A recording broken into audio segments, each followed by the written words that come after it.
Geolocated footage from March 27 showed units of the 51st and 137th Airborne Regiments, which recently captured Gogolevka and the Sudzha checkpoint. Analysts from the Institute for the Study of War have voiced the situation in the Kursk and Sumy regions over the past 24 hours. Thus, additional geolocated footage from March 25 showed the advancement of the Russian armed forces in the northeastern part of Basovka. Russian war correspondents also write about the advance of Putin's army to the southwest of Gogolevka, in the northern part of Guevo and towards Oleshnya. Also, the Russian armed forces allegedly captured a position of the Ukrainian Armed Forces in the area of Vladimirovka. Some Z publics also write that the Ukrainian Armed Forces are holding their positions in Oleshnya and Gornal. At the same time, fighting continues in the area of Gogolivka, Oleshnya, Zhuravka, Basovka, Veselovka and Vladimirovka. And Russian media write about a counterattack by Ukrainian forces in the area of Guevo. The Korean agency Yonhap reported that in the period from January to February, the DPRK transferred about 3,000 military personnel to the territory of the Russian Federation. Pyongyang also provided the Russian Federation with new ballistic missiles, self-propelled guns, and multiple rocket launchers. On March 26, the General Staff of Ukraine reported the destruction of the command post of the 9th Motorized Rifle Regiment in the area of Viktorovka and Uspenovka in the Kursk region. The commander of the 1st Battalion of the 9th Motorized Rifle Regiment went to Kobzon. Earlier, media reported that, despite the ceasefire, the Russian Federation continues to strike civilian and energy facilities in Ukraine.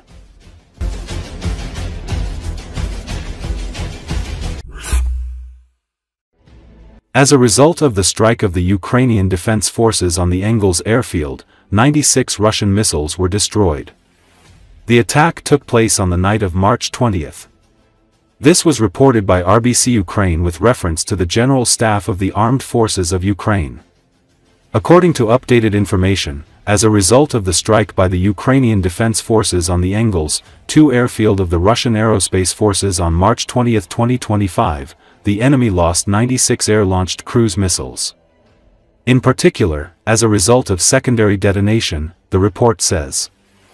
As the General Staff clarified, the specified number of missiles was calculated to carry out 3 missile strikes during March-April of this year. Also, strikes on Russian aviation fuel storage sites resulted in the destruction of significant reserves, which negatively impacts the enemy's ability to support combat operations. Let us recall that on the night of March 20, explosions thundered in the area of the Russian airfield Engels, in the Saratov region, and a strong fire broke out there. Russians complained about the attack. The network reported that a weapons depot was attacked and that there were sounds of detonation in the area. The head of the Center for Preventive Action, Andrei Kovalenko, reported that after the attack on Engels, the Russians lost missiles, in particular the Kh-101 air-to-ground cruise missiles. RBC Ukraine sources reported that the attack on the Russian airfield was an operation by the SBU and the Special Operations Forces of the Armed Forces of Ukraine. The General Staff confirmed this. The internet assumed that Ukraine had allegedly struck the Engels with a domestic long Neptune missile. However, an aviation expert in a comment to the RBC Ukraine YouTube channel expressed the opinion that this was an exaggeration.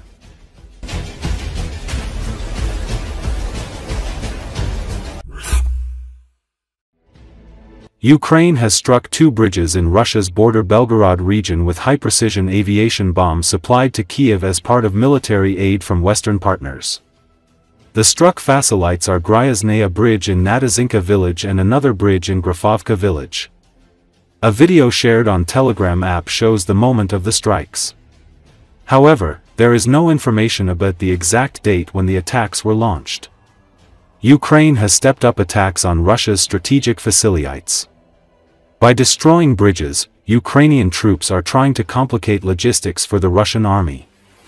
Earlier on March 24, Ukrainian troops struck Belgorod region, demolishing a bridge and damaging a nearby gas pipeline.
Russian President Vladimir Putin attended the launch ceremony of a new nuclear submarine, Thursday.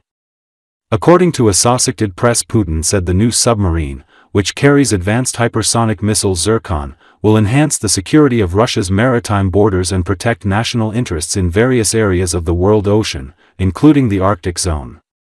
Russia has sought to assert its influence over wide areas of the Arctic in competition with the United States, Canada, Denmark and Norway, as shrinking polar ice from the warming planet offers new opportunities for resources and shipping routes.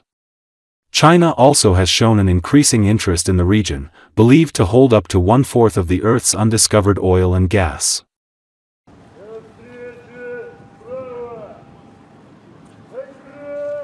Разрешите начать движение? Разрешаю.